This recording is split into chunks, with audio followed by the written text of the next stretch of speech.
தயவு அருட்பெரும் ஜோதி அருட்பெரும் ஜோதி தனிப்பெரும் கருணை அருட்பெரும் ஜோதி. தயாநிதி சுவாமி சரவணானந்தர் அருள் வாழ்க்கை வரலாற்று சுருக்கம். தயாநிதி சுவாமி சரவணானந்தா அவர்களின் வாழ்க்கை வரலாற்று சுருக்கம் தொகுத்து அளிப்பவர் தயவு திரு கே. சுதர்சன் ஐயா அவர்கள், administrative officer, retired, Indian Institute of Astrophysics, Kodaikanal.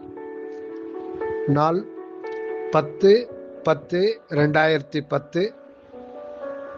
தயவு பேரொளி சுவாமி சரவணானந்தா அவர்களின் 100ஆண்டு விழா நிகழ்ச்சி. தயவு திருச்சிற்றம்பலம். தயாநிதி சுவாமி சரவணானந்தர் அருள் வாழ்வு.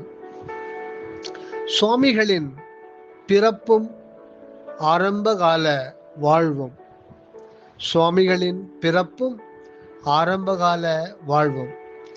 இறைவன் தன் பூரண அருளை ஓர் ஆன்மாவில் வெளிப்படுத்தி நிறை இன்பம் கொண்ட இறை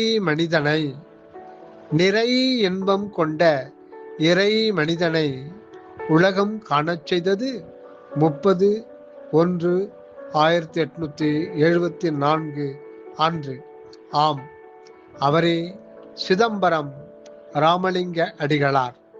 அவர் திரு அருட்பிரகாச வள்ளல் பெருமான் எனும் பெயரில் எங்கும் நிறைந்த ஆண்டவரின் அனுபவமுடன் மரணமில்லா பெருவாழ்வில் விளங்கத் தொடங்கியது தைப்பூச தினத்தில் 1874 நிகழ்ந்தது. இப்படி உலகம் இதுவரை காணாத அதிசயம் நிகழ்ந்தது. ஆனால் அன்று அந்த அதிசயமும் அந்த நிறை என்ப வாழ்வும் என்னது என்று உலகம் அறியாமையில் மூழ்கி கிடந்தது. அவர்தம் வழிமுறையும் புரிந்து கொள்ளாது போனது அன்றைய சமுதாயம். இந்நிலையில் 36 ஆண்டுகள் ஓடின. 3 குருவட்டங்கள், அதாவது 12x3 36 ஆண்டுகள், 3 குருவட்டங்கள் வள்ளல் பெருமானின் திரிதேக சித்தி அனுபவத்தையும் நிறை என்ப வாழ்வையும் உலகம் அறிந்து பயன் கொள்ள இறைவன் திருவுளச் சம்மதம் கொண்டார். அது 1910 ஆண்டு தைப்பூச திரு கொண்டாட்ட காலம். இறைவனின் பூரண அருளோடும் வள்ளலின் உள்ள கிடக்கையோடும் ஒரு மனிதன் பிறக்க அன்று இறை அருளுடைய திருக்கரு உருவானது.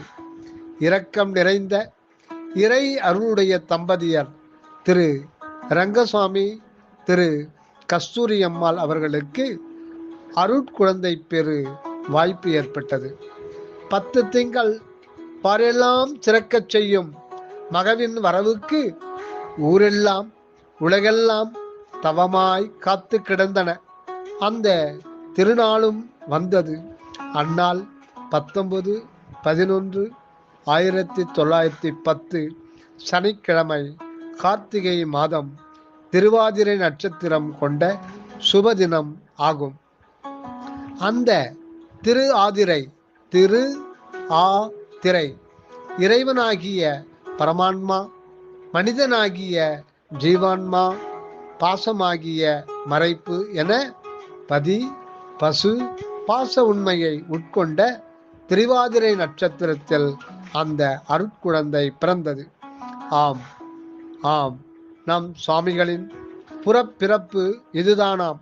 பெற்றோர் அவருக்கு சுப்பையா என்ற திருநாமமிட்டனர். பேரருளாளன் பேரழகன்தானே அவன்.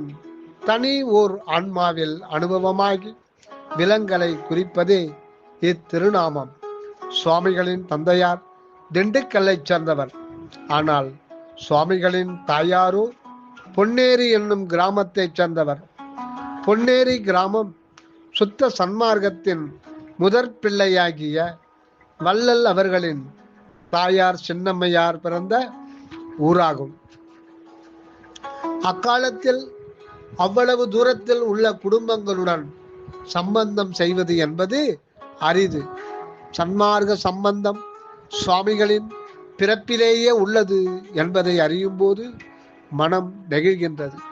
மேலும் அந்த வருடம் சாதாரண ஆண்டு வான்வெளியிலே வால் நட்சத்திரம் தோன்றி அருளாளர் வருகையை தெரிவித்தது. அவர் ஜோதியிலிருந்து விரிந்து வாழ உள்ளமை உலகுக்கு காட்டுகின்றது போலும். நட்சத்திரத்தில் விரிகின்ற வால் புறத்திலும் ஹாலிஸ் காமெட் தோற்றியது. இவ்வாறு பிறப்பின் முதலே தெய்வீக சிறப்பு வெளிப்பட அருளாளர் வாழ்வு அமைந்திருப்பது சுவாமிகளின் வாழ்வில் பெரும் உண்மையானது. உறவுகள் ஒவ்வொன்றாக இறக்க சுவாமிகளின் சிறு பிராயத்திலேயே உள்ளாழ்ந்த நிலைக்கு செல்லும் தன்மையும் சுவாமிகளின் சிறு பிராயத்திலேயே உள்ளாழ்ந்த நிலைக்கு செல்லும் தன்மையும் வாழ்வின் உண்மை அறிய வேண்டும் என்ற உணர்வும் மரணம் பற்றிய கேள்வியும் அவரில் மேலோங்கி நிற்கத் தொடங்கின. இறை சிந்தனை, அமைதி, கனிவு, ஒழுக்கம், இரக்கம் என்பன சுவாமிகளின் அணிகலன்களாக இருந்தன. அவருடைய கனிந்த பார்வையும் பணிந்த சொற்களும் அன்பும் அமைதியும் தவமும் தோற்றமும் யாவரும் அன்பு கொள்ளும்படி இருந்தன. ஆழ்ந்த தேடலோடு கூடிய உள்முக நிலையும் செயலும் அவரை சாதாரண மனிதனிலிருந்து மிகவும் வேறுபடுத்தி காட்டின. சூழ்ந்துள்ள உறவுகள் பல புற வாழ்க்கையில் இவரை இழுக்க நினைக்க, இவரோ சதா இறைவனை வழுத்தி வாழவே நினைத்தார். யாரையும் தலை நிமிர்ந்து கூட பார்ப்பதே இல்லையாம். மேலும் அடிக்கடி தனிமையில் உள்ளாழ்ந்து இருக்கவும் தொடங்கினார். ஆன்மீக வாழ்வே தம் வாழ்வு என்பதில் உறுதியாக இருந்தார். இறை பக்தியும் நற்சிந்தனையும் செயலும் பணிவும் என்பன இவர் வாழ்வு முறையாயின. இப்படியே பள்ளி வாழ்வு முடிந்து கல்லூரி வாழ்வு தொடங்கியது. உலகியல் கல்வியும் உலகியல் வாழ்வும் நிலையற்றவை என்பன உள்ளத்தில் தெல்ல தெளிவாயின. உலகியல் கல்வியும் உலகியல் வாழ்வும் நிலையற்றன என்பன உள்ளத்தில் தெல்ல தெளிவாயின. சதா உண்மை அறிவு, உண்மை வாழ்வு, இறை உணர்வு என்றால் என்ன என்று உள்ளே அதே சிந்தனை, அதே பேச்சு என இத்தேடல் தீவிரமானது. அவரை இப்போது இறைவன் புதிய இடம், புதிய பொருள், புதிய ஏவல் என ஆன்மீக வாழ்வின் அடுத்த படிக்கு ஏற்றினார். ஞான வாழ்வின் ஆரம்பம், தூய வாழ்வு, இறை வழிபாடு, மெய்ஞானம் என வாழும் மனிதர்களை தேடி நட்பு கொண்டு இவற்றை பற்றியே பேசுவதும் தெளிவதுமாக நாட்கள் போயின. அன்பர் கூட்டு ஆண்டவர் கூட்டுக்கு வழி, இனம் இனத்தோடு சேரும் என தூயரை தேடி சேரலானார். அவ்வேளையில் திரு கிருஷ்ணானந்தா என்ற இறை தேடலுடைய நல்லன்பர் ஒருவரும் இவ்வாறே இவருக்கு நட்பானார். அவரோடு சுவாமிகள் சதா சத்விடயங்களையே பேசி வந்தார். ஞான நூல்கள் பலவற்றை பற்றியும் கருத்து பரிமாற்றம் செய்வது, மெய்ஞானம் பெற முயல்வது, வாழ்க்கையை தவ வாழ்வாக வாழ்வது பற்றியே இவர்களின் உரையாடல்கள் அமையும். இவ்வாறான காலத்திலே திருஞான சம்பந்த பெருமான் குரு பூஜை தினத்தன்று திரு கிருஷ்ணானந்தா அவர்கள் நம் சுவாமிகளிடம், இன்று நாம் ஒரு மிக பெரியவரை பார்க்க போகிறோம் என்று சொன்னார். அப்போது நம் சுவாமிகள் கல்லூரியில் படித்துக் கொண்டிருந்தார். அவரிடம் அப்பெரியவரின் சிறப்புகள் பற்றியும் அவரது கடும் தவம், ஆற்றல், சித்துக்கள், கடுமையான ஒழுக்க முறைகள் பற்றியும் விளக்கி கூறினார் திரு கிருஷ்ணானந்தா. அன்று நம் சுவாமிகளும் திரு கிருஷ்ணானந்தா அவர்களும் தவமே வடிவான சித்தர்களின் சித்தர் பெருமான் சபாபதி சுவாமிகள், சித்தர்களின் சித்தர் பெருமான் சபாபதி சுவாமிகள் என்று எவராலும் பணிவோடும் அன்போடும் அழைக்கப்பெறும் சித்தர் பெருமானாரை சென்று வணங்கி நின்றனர். முதல் பார்வையிலேயே இவரை அவரும் அவரை இவரும் நமக்கு உரியர் என்று உள்ளுணர்வுகள் வெளிப்பட உள்ளும் புறமும் தெய்வீகம் சூழ்ந்தது. சேரிடம் அறிந்தே சேர்ந்தனன், சேரிடம் அறிந்தே சேர்ந்தனன் என சுவாமிகளின் உள்ளத்தில் தெய்வீகம் பொங்கியது. வரவேண்டியவர் வந்துள்ளார் என்ற உணர்வும் மகிழ்வும் சபாபதி சித்தரின் உள்ளத்தில் பிறந்தது. இவரே நம் ஞானகுரு என்று சுவாமிகளும், இவரே நமது ஞான சீடர் என்று சபாபதி சுவாமிகளும் உறுதி கொண்ட தெய்வீக தினம் அது. அந்த நாளிலிருந்து அடிக்கடி வந்து திரு சபாபதி சுவாமிகளை சந்திப்பதும் தவஞான வாழ்வு மேற்கொள்வது பற்றியுமே நம் சுவாமிகள் குறிக்கோளாயிருந்தார். இது குறித்து அன்பர்களிடம் சுவாமிகள் திருவாய் மலர்ந்தபோது அவரது கடுமையான தவ ஒழுக்கம், கட்டுப்பாடு, பெண்கள் யாரும் உள்ளே வரக்கூடாது என்ற கண்டிப்பு, அவரது வாழ்க்கை முறை யாவும் மிக பழமையான குருகுல வாழ்க்கையை போன்றவை என்பார்கள். அடுத்து தீவிரமாக துறவு வாழ்வு மேற்கொள்ளுவது, தவஞான வாழ்வே வாழ்வது என்ற அதிதீவிர எண்ணம் தோன்றி வலுத்திட சுவாமிகள் 1929 ஆண்டு, அதாவது தனது 19ஆம் வயதிலே திரு சபாபதி அவர்களுடன் நிரந்தரமாக வந்து தங்கினார். கல்லூரி வாழ்வு முடிந்தது. எது நமது உண்மையான குறிக்கோளோ அதை நோக்கித்தானே நமது வாழ்வு அமையும். மொட்டு எத்தனை நாட்களுக்குத்தான் மொட்டாக இருப்பது? மலர்ந்து மனம் வீச வேண்டிய தருணம் வரும்போது மலர்ந்திடும் அன்றோ? அதுபோல் மெய்ஞானம் பெற விடைந்து நின்ற அவரது உள்ளம் தவ வாழ்வுக்காக துறவு மேற்கொள்வது என்று முடிவானது. சுவாமிகளின் தவ வாழ்வு 1929 ஆண்டு தொடங்கியது. சுப்பையா என்ற நம் சுவாமிகளுக்கு குருவால் அருளோடு சரவணானந்தா, குருவால் அருளோடு சரவணானந்தா என்று புதிய திருப்பெயர் சூட்டப்பட்டது. துறவரம் பற்றி சுவாமிகள் கூறும்போது அது சற்று மிக கடினம். இல்லற வாழ்வே எளிது. ஆனால் இப்படி உண்மையாக யாவும் துறந்து மிக தூய்மையான வாழ்வு வாழ்வோர் உலகம் சிறக்க பெரிதும் பயன்படலாம் என்பார். இல்லத்தில் நின்று நிராசையுடன் கூடிய ஜீவ தயவு வாழ்வு மேற்கொண்டு அன்பு வாழ்வு வாழ்வதுவே எளிமையும் இன்றைய உலகுக்கு ஏற்புடையதும் என்பார். பெண்களை வெறுப்பது அன்று, பெண்களை வெறுப்பது அன்று, பெண் கூறாகிய தேக போகத்தை, தேகப்பற்றை விடுவதே வேண்டுவது. துறவு என்பது இத் உறவு. இத் உறவு. இத் என்றால் எங்கும் நிறை ஆண்டவர் பிளஸ் உறவு. இதுவே உண்மையான துறவு எனவும், இல்லறம் என்பது ஆன்ம இல்லம் நின்று ஜீவதயவால் அறவாழ்வு வாழ்வது என்றும் கூறுவார்.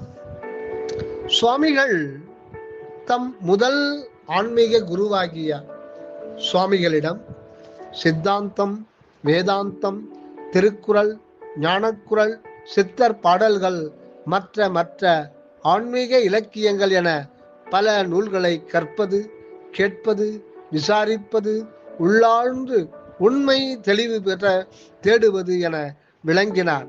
ஒழுக்கம், தொண்டு, பணிவு, தியானம், சுறுசுறுப்பு, சதா இறை தேடல் என அவர் வாழ்வு மெய்வாழ்வின் இலக்கணமானது.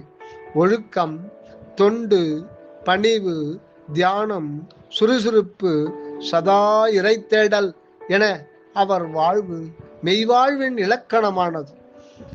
இதன் தொடராக வள்ளல் பெருமான் சமரச சுத்த சன்மார்க்கம், அருட்பெருஞ்சோதி வாழ்வு என அவர்களின் உரையாடல்களில் சுத்த சன்மார்க்கத்தின் முடிவு நிலை பற்றி ஆழ்ந்த தீவிர விசாரிப்பும் தொடங்கியது. திருவருட்பாவின் ஆழ்ந்திடல். திரு அருட்பாவில் ஆழ்ந்திடல். அக்காலகட்டத்தில் திருவருட்பா 6 திருமுறைகளும் வெளியாக்கப்பட்டவை அறிந்து அதற்கான கடிதம் எழுதி ரயில்வே பார்சல் மூலம் அப்புத்தகங்கள் பெறப்பட்டன. அது முதல் சுவாமிகள் ஆசிரம வேலை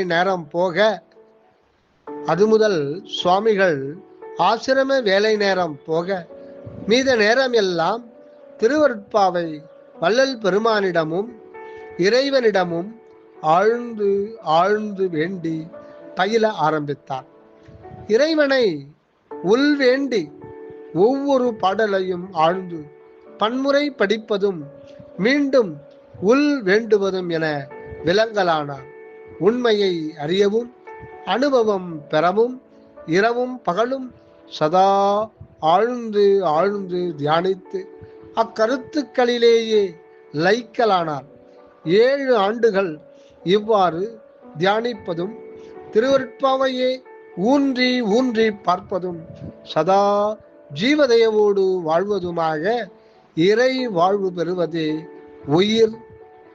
உயர் லட்சியமாக கொண்டிருந்தார். மாவாட்டுவது முதல் சமைப்பது, பாத்திரங்கள் தேய்ப்பது, வீடு பெருக்குவது, பூஜைக்கு வேண்டியதை செய்வது, குருவிற்கு எல்லா விதத்தும் தொண்டு செய்வது என எல்லா வேலைகளையும் தான் ஒருவரே செய்து வந்தார். அப்போதும் உள்ளே திருவருட்பாவும் இறை வேண்டுகையுமே என இருந்து வந்தார். அதற்கு மேல் திருவருட்பாவே அவருடைய ஒரே வழிபாட்டு நூல். அக்கருத்தே அவருக்கு தெய்வீக வேதம் என கொண்டார். மேல்நிலை அனுபவங்கள் என்று வரும் என்று உள்ளே கண்ணீர் முகமாக நின்றார். பல அனுபவங்கள் பெற்றார். ஆனால் அவற்றை ஏனோ அவர் மனம் பெரிய நிலையில் கொள்ளவில்லை. அப்பொழுது ஒரு நாள் திரு சபாபதி சுவாமிகளிடம் அனுமதியும் ஆசியும் பெற்று வடலூர் சென்று வர ஏற்பாடானது.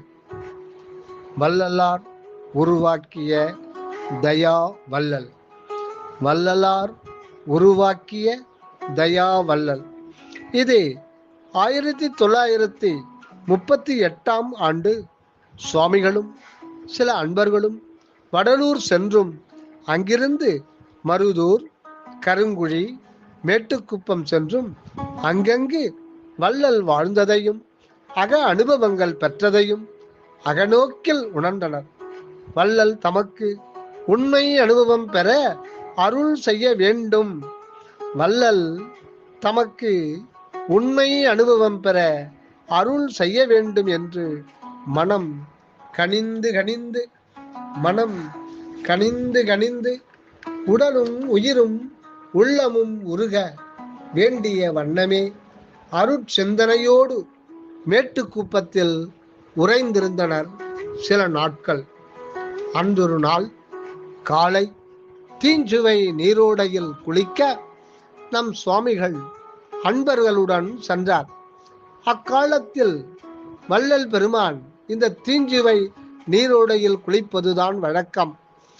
அங்கே வேறு எந்த விருப்பமும் வேண்டுகையும் இல்லாமல் சுத்த சன்மார்க்க அனுபவம் ஒன்றே வேண்டி கருணை பொங்கிய உள்ளத்தோடு அதிகாலை முதல் சித்தி வளாகத்தில் வேண்டிவிட்டு சுவாமிகள் குளிக்க வந்திருந்தார். அன்பர்களும் சுவாமிகளுடன் தீஞ்சுவை நீரோடையில் இறங்கி குளித்தனர். குளித்து முடித்துவிட்டு கரையில் இருந்து கொண்டு சுவாமிகள் துவட்டி கொண்டிருந்த சமயம் அங்கு பேரொளி ஒன்று தோன்றியது. வள்ளல் பெருமானின் தூள தேக தோற்றமும் தோற்றியது.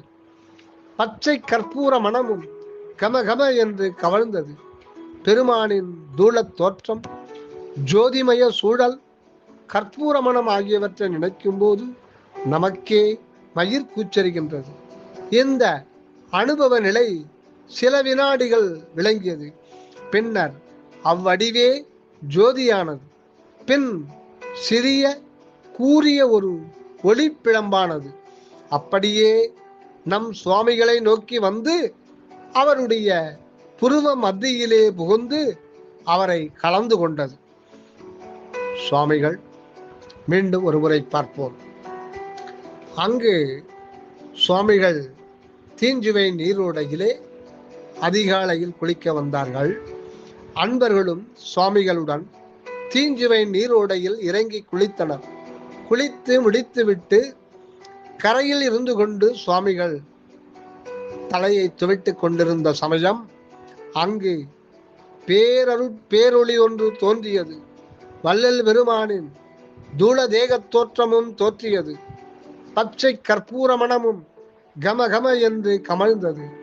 பெருமானின் தூளத் தோற்றம், ஜோதிமய சூழல், கற்பூர மணம் ஆகியவற்றை நினைக்கும் போது நமக்கே மயிர் கூச்சரிக்கின்றது. இந்த அனுபவ நிலை சில வினாடிகள் விளங்கியது. பின்னர் அந்த வடிவே ஜோதியானது. பின் சிறு கூரிய ஒரு ஒளி பிழம்பானது. அப்படியே நம் சுவாமிகளை நோக்கி வந்து அவருடைய புருவ மத்தியிலே புகுந்து அவரை கலந்து கொண்டது. சுவாமிகள் மௌனமாக எதுவும் பேசாமல் அமைதியாக நின்றார். உடனிருந்த அன்பர்கள் ஓரிருவருக்கு மட்டும் ஜோதி காட்சியும் கற்பூர மணமும் அனுபவப்பட்டது. பிறர்க்கு பசுங்கற்பூர மணம் மட்டும் கமகம என்று வெளியானதை அனுபவிக்க முடிந்தது. வள்ளல் பெருமான் நமது சுவாமிகளின் உள்ளத்திலே சுத்த சன்மார்க்க வாழ்வின் முடிந்த அடைவின் அனுபவம் முத்தேக சித்தியே என்பதை உணர்த்தினார்கள். சுத்த சன்மார்க்க வாழ்வு வாழ பிறந்த உண்மையும் அதற்காக பாடுபடுவதே உயிர் லட்சியமாக கொள்ளவும் சுவாமிகள் அறிவுறுத்தப்பட்டார். இவைகளை சுவாமிகளே சொல்லும்போது மனம் நெகிழ்ந்து நன்றி கலந்த அன்பும் பணிவுடன் கலந்த பூரிப்பும் அவரிடம் வெளிப்படும். அது நம்மையும் நெகிழச் செய்வதாக இருக்குமாம். இந்த அனுபவமே சுவாமிகளை சுத்த சன்மார்க்க வாழ்வுக்கு முழுமையாக அர்ப்பணிக்க வழிகோலியது என்பர். வள்ளல் பெருமான் நம் சுவாமிகளை தயா வள்ளலாக்க வித்திட்ட உண்மையே இந்த நிகழ்வாம். சுத்த சன்மார்க்க வாழ்வு. சுத்த சன்மார்க்க வாழ்வு அக ஒளிநிலை சார்பும் ஜீவதயவு செயலும் இரு கண்களாய் அருட்பாவே உயிர் துணையாக கொண்டு விளங்கிய நம் சுவாமிகளுக்கு தீஞ்சுவை நீரோடையிலே கிடைத்த அனுபவம் விளக்கங்கள் சுத்த சன்மார்க்க உண்மைகளை காட்டியும் முடிச்சிகளை அவிழ்த்தும் விட்டன. சத்திய ஞானசபை, சத்திய தர்மசாலை, சித்தி வளாகம், கருங்குழி ஆகியவற்றின் எல்லா உண்மையும் சுவாமிகளுக்கு இறையருளால் வெளியானது. இதன் தொடர்பாக சுவாமிகள் சத்திய ஞானசபை தத்துவ விளக்கம், சத்திய ஞானசபை தத்துவ விளக்கம் என்ற அற்புத நூலை வெளியிட்டார்.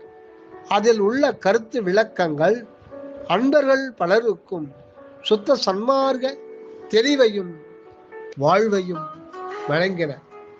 இக்காலகட்டத்தில் தான் தயவு திரு KS கிருஷ்ணமாச்சாரி ஐயா சுவாமிகளிடம் மிகுந்த அன்பு கொண்டு ஆன்மீக விடயங்களை உள்ளாழ்ந்த நிலையில் கேட்டு சன்மார்க்க வாழ்வு வாழ ஆரம்பித்தார்.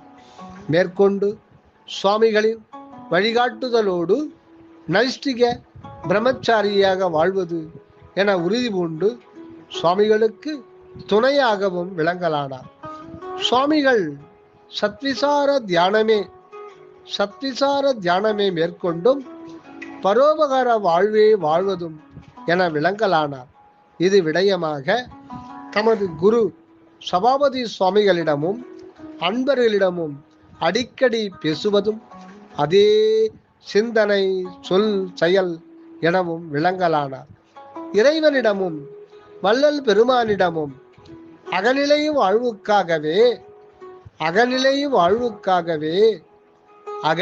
வாழ்வுக்காகவே சதா உள்ளுருகி உள் அழுந்திருந்து வேண்டலானார். நினைப்பு மரப்பற்ற நிலைக்காகவே விழிப்பிலும் கனவிலும் எந்த செயலை செய்த போதும் திருவடி பற்றோடு வாழலானார். மெய் அனுபவ வாழ்வு மட்டுமே என்பது அவர் உயிர் மூச்சானது. இப்படியாக 1938 முதல் 1943 வரை சதா இறை சத்விசாரம், சூழ்நர்க்கு ஜீவதயவு செய்வது என முழுமையாக சுத்த சன்மார்க்க மெய் அனுபவத்திற்காக வாழ்வு தொடர்ந்து 5 ஆண்டு காலம் வாழ்ந்தார். இவ்வாறு வாழ்ந்ததை சுவாமிகள் கூறும்போது முயற்சி, விடாமுயற்சி, தீவிர முயற்சி, அதிதீவிர நன்முயற்சி என விளங்க வேண்டும் என அன்பர்களுக்கு பகர்வார். அருட்பெருஞ்சோதி அக ஒளிநிலை அனுபவம்.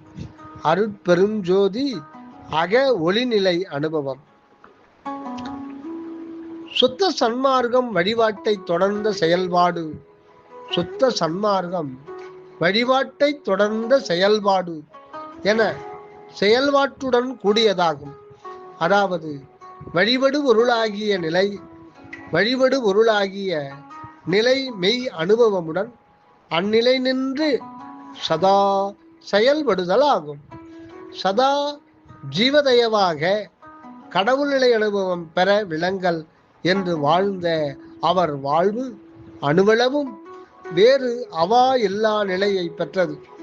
நினைப்பு மறப்பு இன்றி சிறனடு விளங்கும் உள்ளம் ஒன்று கூடி அருட்பெருஞ்சோதி தனிப்பெருங்கருணை மலரும் நாள் கூடியது. 1929 முதல் 1943 வரையிலான காலம் முழுவதும் அவருடைய முழு வாழ்வும் கொஞ்சம் கொஞ்சமாக ஒரே கருத்தில் கூடி அது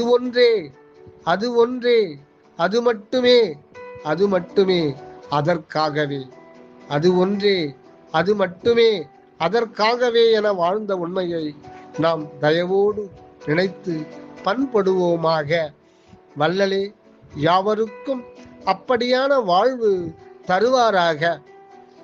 அதி உன்னத பக்குவத்தில் நிராசையோடு இறை பரம்பொருள் அனுபவத்திற்காக நிற்கும் போது அண்டத்தும் பிண்டத்தும் இறை அனுபவ வெளியீட்டுக்கு பொருத்தமாக உள்ள சன்மார்க்க காலம் வந்தது.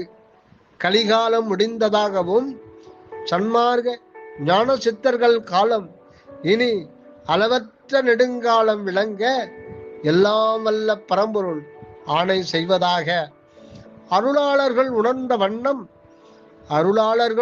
வண்ணம் யாவும் பொருத்தமான அத்திருநாள் வந்தது. ஆம், வள்ளல் பெருமானின் உண்மையை உலகமெல்லாம் கண்டு பயனடைய திருவருளால் ஆசீர்வதிக்கப்பட்ட தினம் அது. ஆம், அது 1943 ஆண்டு ஆகஸ்ட் திங்கள் 1ஆம் தேதி ஆடி அமாவாசை தினம் பூச நன்னாள் ஆகும். சூரியன், சந்திரன், குரு மூன்றும் பூசக்காலிலே ஒரே நேர்கோட்டில் கடக ராசியிலே பிரவேசித்து வள்ளல் பெருமான் பெற்ற திரிதேக சித்தி அனுபவ உண்மை புறத்தும், அதே நேரம் நம் சுவாமிகளின் சிறநடு சிற்றம்பலத்தே அகத்தும் அந்த மெய் அனுபவம் வெளியானது. வான்வெளியே விளங்கிய காட்சி சிறிது நேரத்தில் மறைந்த போதும் சுவாமிகளின் உள் மெய் அனுபவம் என்றும் உள்ளதாக நிலை கொண்டது ஆண்டவர் பெருங்கருணையே ஆகும்.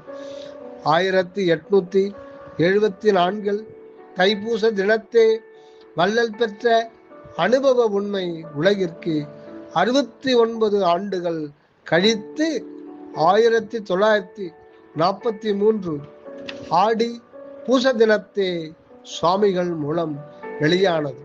அவர்தம் அனுபவம் சொல்லில் அடங்காது. அது அனுபவ ஞானம், அனுபவித்து அறிய வேண்டிய ஒன்று. எங்கும் நிறைந்த அருட்பெருஞ்சோதி ஆண்டவரே,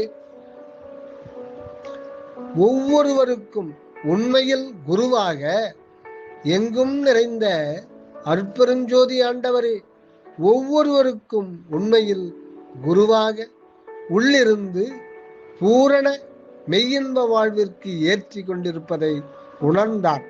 அத்தருணம் இறை அருளாலே வெளியீடானதுதான் தயவு. தயவு தயவு என்னும் அற்புத தெய்வீக சொல். அருள் என்பது ஓங்காரத்தின் அகப்பொருள், தயவு என்பது ஓங்காரத்தின் அனகப்பொருள் என்பதும் இந்த தயவே வள்ளல் பெருமானை ஏறா நிலைமிசை ஏற்றிவிட்டது என்றும் கண்டார். கடவுளின் கருணை செயல் அருள் எனப்படும். மனிதனின் நற்கருணை செயல் மனிதனின் அருள் என்று சொல்லப்படாது. அதை மனித தயவு அல்லது ஜீவ தயவு என்பதே உண்மையும் வழக்கமும் ஆகும். தயவு என்பது இறையியல் விரிவு என்றும், தய என்பது பரமான்மாவாகிய தகராகாச இறைவனும் எகர ஆன்ம மனிதனும் கூடி உகர உயிர் உணர்வு உடல் உலகம் என விரிந்து அகனின்று வாழும் அனக வாழ்வின் விளைவால் பூரண இறையருள் பெறும்போது இறை மனித நித்தியானந்த வாழ்வு சித்திக்கும் என்பது இறை அருளால் அன்று வெளியானது. அருட்பெருஞ்சோதி அருட்பெருஞ்சோதி தனிப்பெரும் கருணை அருட்பெருஞ்சோதி என்பது முதல் நிலையாம் இறை அனுபவம் என்றும், அதுவே ஒரு கடவுளான்ம மனிதனின்று அனக வாழ்வாக அனுபவம் ஆகும்போது அது தயாபெருஞ்சோதி தயாபெருஞ்சோதி தனிப்பெரும் தயவு தயாபெரும் ஜோதியாகவும் விளங்குதலே அக மெய் அனுபவ வெளியீடாய் உள்ளது. அந்நிலை உருவோர் இதை அனுபவமாக காண உள்ளதே பரமசத்தியம் என அகத்தே அவர் பெற்றதை வெளியிட்டு யாவரையும் அந்நிலை பேறு அடைந்து உண்மை காணவே அன்போடு பணிந்து வேண்டலானார். மேற்சொல்லப்பட்ட அனுபவ வெளியீடாக தயவு பக்கல் 6000ற்கு மேல் சுவாமிகள் மூலமாக வெளியானது. சுத்த சன்மார்க்க கருத்து நூல்களும் திருவருட்பா பாடல்களுக்கு அருள் உரையும் வெளிப்பட்டு எல்லோரையும் மேலேற்றி வாழ வைக்க வெளியானது. 1956 ஆண்டு சுத்த சன்மார்க்கத்தை ஐயம் திரிவுகர எல்லோரும் புரிந்து கொள்ளும் வகையில் தயவு குரல் என்னும் அதி அற்புத நூல் தயவு குரல் என்னும் அதி அற்புத நூல் சுவாமிகளால் வரையப்பட்டது. அவரது அகப்பிறப்பு பெற்ற காலம் 1943. அவர் கொஞ்சமும் மாற்றமில்லாமல் உள் ஒளி நிலையிலிருந்து தன்னை சூழ்வோர்க்கு உயிர் விளக்கம் அறிவிளக்கம் என்னும் வள்ளல் சொல்லும் வழியில் வாழ்ந்து சதா பசித்தும் தனித்தும் விழித்தும் இருந்து புது புது சன்மார்க்க விளக்கங்கள் பெறலானார். இவ்வாறான காலகட்டத்தில் திரு சபாபதி சுவாமிகள் நோய்வாய்ப்பட்டு படுத்த படுக்கையானார். எவ்வளவோ ஞானமும் சித்துக்களும் கைவரப்பெற்ற பெரியவர் அவர். அவர் உடல் நலம் குன்றி துன்புறுவதைக் கண்ட சுவாமிகளும் அன்பர்களும் மனம் வாடினர். சுவாமிகள் தமது குருவுக்கு வேண்டிய எல்லா உதவிகளையும் அன்போடு செய்து வந்தார். இறுதியில் 1959 ஆண்டு பெரும் சித்தர் சபாபதி சுவாமிகள் சமாதியானார். அவருக்கு சுவாமிகள் தலைமையில் பழனி நெடுஞ்சாலையில் சமாதி கோயில் முறைப்படி எழுப்பப்பட்டு 48 நாட்கள் மண்டல பூஜை மற்றும் ஒவ்வொரு ஆண்டும் குரு பூஜையும் சிறப்பாக நடத்தப்பட்டது. தயவு அடுத்த பதிவில் காண்போம். பதிவு 2. தயாநிதி சுவாமி சரவணானந்தா அவர்களின் வாழ்க்கை வரலாற்று சுருக்கம். அடுத்ததாக சுத்த சன்மார்க்க அனுபவ வெளியீடு. சுத்த சன்மார்க்க அனுபவ வெளியீடு 30 ஆண்டுகள், அதாவது 1929 1959 வரை தமது குருவுடன் சுவாமிகள் வாழ்ந்த காலம் முழுமையான சுத்த சன்மார்க்க தவக்காலம் எனலாம். முழுக்க முழுக்க சுத்த சன்மார்க்கம் அறிந்து பற்றி அதிலே ஆழ்ந்து மெய் அனுபவம் பெற்று அந்நிலை அனுபவ வாழ்வு சித்தித்து சிறந்து ஓங்குகின்ற வரை அவர்களின் குரு ஒரு பாதுகாப்பு கவசமாக இருந்துள்ளது ஆண்டவரின் திருவருளே.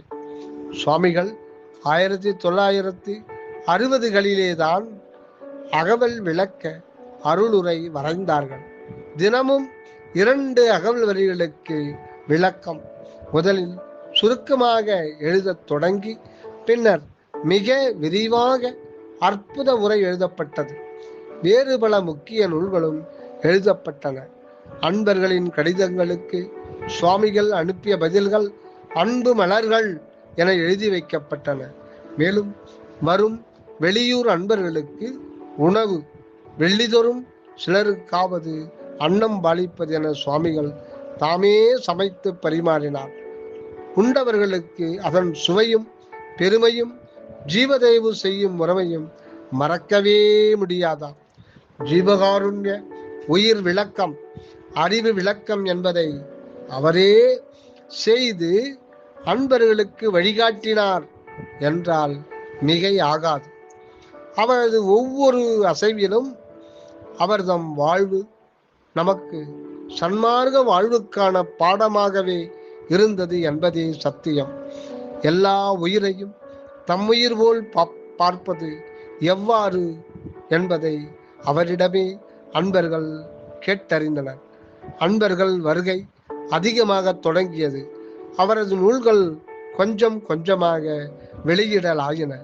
தவத்திரு KS கிருஷ்ணமாச்சாரி ஐயா சுவாமிகளின் நூல்கள் வெளியீடு ஆவதற்கு முழு பொறுப்பு ஏற்கொண்டார். சுவாமிகளுக்கும் சுத்த சன்மார்க்கத்திற்கும் அவருடைய தொண்டு யாவரும் போற்றத்தக்கதாகும். சுவாமிகளின் நூல்கள் மக்கள் பலரையும் சன்மார்க்க விழிப்படைய செய்தன. 1970க்கு மேல் சுவாமிகளின் உண்மையை அவரது நூல்கள் மூலம் அறிந்த அன்பர்களின் வருகை இன்னும் அதிகமானது. அருட்பெருஞ்சோதி அகவல் விளக்க உரை நூலும் மற்ற சன்மார்க்க நூல்களும் வெளியாயின. சுவாமிகளின் அருளால் 1000 குடும்பங்கள் சன்மார்க்க குடும்பங்கள் ஆயின. எத்தனையோ குடும்பங்களுக்கு அவர் ஆண்டவரிடம் விண்ணப்பித்து அருளும் பொருளும் கொடுத்து நல்வாழ்வு பெறச் செய்தார். அங்கங்கே சன்மார்க்க தயவாலயங்கள் நிறுவச் செய்து சுத்த சன்மார்க்க வாழ்வில் யாவரும் தழைக்க சுவாமிகள் வழி செய்தார்கள். மேலும் வாரந்தோறும் தியானம் சொற்பொழிவு நிகழ்வுகள் தொடர்ந்து நடத்தப்பட்டன. அச்சொற்பொழிவுகள் எழுதி வைக்கப்பட்டு அன்பர்கள் மீண்டும் மீண்டும் அவற்றை படித்து தெளிவு பெற செய்யப்பட்டது. தினமும் மாலையில் சத்சங்கம், சன்மார்க்க விளக்கங்கள் என்று எந்தெந்த வகையில் அன்பர்களுக்கு சன்மார்க்க தெளிவு உண்டாக்க முடியுமோ, நல்வழிப்படுத்த முடியுமோ, அப்படியெல்லாம் நாளும் செய்யப்பட்டதை நினைத்து பார்க்கும்போது மனித குலத்தின் மேல் அவர் கொண்ட அன்பு எப்படிப்பட்டது என்பதை தெளிவாக்குகின்றது. ஏராளமான நூல் வெளியீடுகளால் சன்மார்க்கம் எங்கனும் பரவ ஆரம்பித்தது. சதா அன்பர்களின் சன்மார்க்க நல்வாழ்வுக்காக உள்ளே இறைவனிடம் வேண்டுவதும், வரும் அன்பர்களுக்கு அவரவர் புரிந்து கொள்ளும் வகையில் சன்மார்க்கத்தை எடுத்து விளக்குவதும், நூல்கள் எழுதுவதும், ஜீவ தயவு புரிவதும் என அவர் கடைசி வரையில் செயல்பட்டது யாருடைய உயர்வுக்காக, நல்வாழ்வுக்காக? எல்லாம் அன்பர்களுக்காக அன்றோ? அவரை நாடி வந்த ஒவ்வொருவரும் பயனடைந்தனர். வேண்டுவதெல்லாம் தந்து வாழ்வித்த அவர் அன்பர்களிடம் வேண்டியது என்ன? அன்பர்கள் சுத்த சன்மார்க்க வாழ்வில் ஓங்க பாடுபட்டு அகநிலை அனுபவம் பெற வேண்டும். அன்பர்கள் சுத்த சன்மார்க்க வாழ்வில் ஓங்க பாடுபட்டு அகநிலை அனுபவம் பெற வேண்டும். அங்கிருந்து தயவு வாழ்வு வாழ வேண்டும். இது ஒன்றே அவரது உள்ள கிடக்கையாக இருந்தது என்பதை தவிர வேறு யாரிடமும் எதையுமே அவர் எதிர்பார்க்கவில்லை. அவர் எந்த பெயருக்கும் புகழுக்கும் அனுபவமும் மயங்கியதும் இல்லை. சுத்த சன்மார்க்கம் உலகமெல்லாம் பரவ வேண்டும் என்ற ஒரே அருள் விளைவுடனே சதா வாழ்ந்த பேரருளாளர் நம் சுவாமிகள் ஆவார். அடக்கம், தன்னை மதியாமை, தன்னை காட்டாது தலைவனையே காட்டல், பிறர் குற்றம் விசாரியாதிருத்தல், தயவு, ஒழுக்கம், எளிமை, இறையருளில் மட்டுமே நின்று வாழல், பூரண சரணாகதி என இப்படியான யாவற்றிற்கும் இலக்கணம் அவரது வாழ்வின் முறையாகும். அனக வாழ்வின் விளக்கமே அவரே என்போம். தயவு தெய்வம், தயாநிதி என்று யாவராலும் போற்றப்பட்ட தயா வல்லல் சுவாமி சர்வானந்தா அவர்கள் 6/4/2006 அன்று பிற்பகல் 11:30 மணியளவில் அமைதியாக மறைந்தார். இறை அருளும் அனக வாழ்வும் தயவு சொரூபமும் கொண்டு திகழ்ந்த அவர் முடிவு நிலை அருளாளர்களுக்கே அறிவதற்கு உரியதாய் அன்பர்கள் கருதுகின்றனர். அன்பின் திருவுருவே, வள்ளல் பெருமானின் செல்ல பிள்ளையே, உள்ளமெல்லாம் கனிந்து உருகி உள்ளபடி நினைந்து உன் திருவடியை வணங்குகின்றோம். தயவில் வாழ்க உலகம். தயவு. அருட்பிரகாசன் என்னப்பல், அருட்பிரகாசன் என்னப்பன்,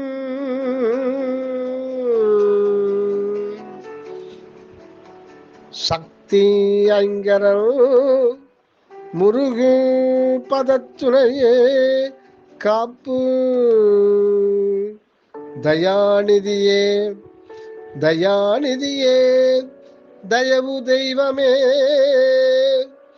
எந்தை சிவமே, சரவணானந்த தற்பரமே சரண். இங்கனம் கே. தயவு திரு சுதர்சன். தயவு.